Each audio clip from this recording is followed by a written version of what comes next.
Pour moi, c'est un roman de germination, dans le sens où on voit germer à la fois un rêve, une vocation, un métier,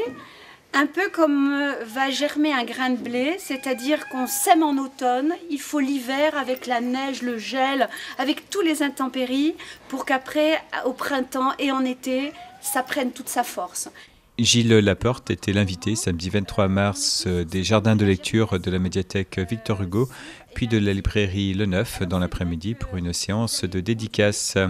Cet écrivain, scénariste, homme de radio-télévision et conférencier bien connu des Audaciens est venu présenter son nouvel ouvrage « Des fleurs à l'encre violette ».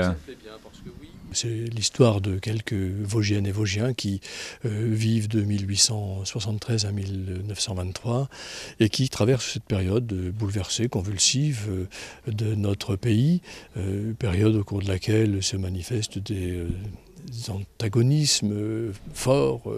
l'antisémitisme, l'antirépublicanisme, et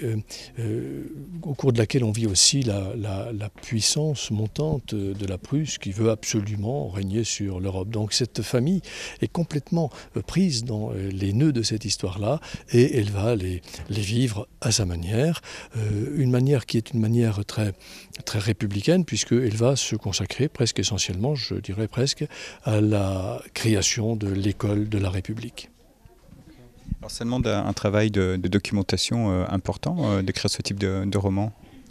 Oui, travail de documentation important, comme toujours quand il s'agit d'un livre qui est fortement ancré dans une période historique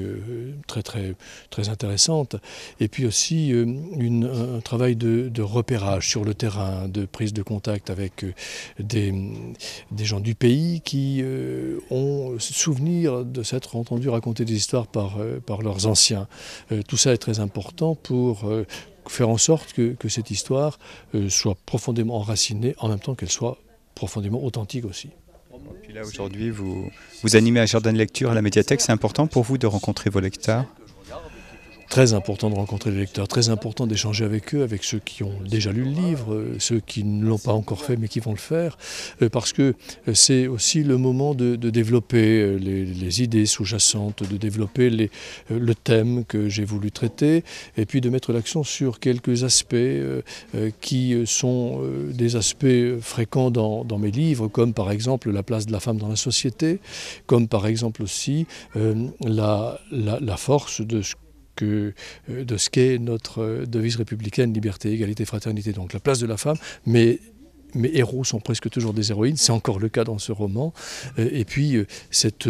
volonté d'asseoir le nouveau régime, un régime démocratique qui est dans le prolongement, qui soit dans le prolongement du régime ancien, très, très adapté et plus respectueux en tout cas de la personne humaine.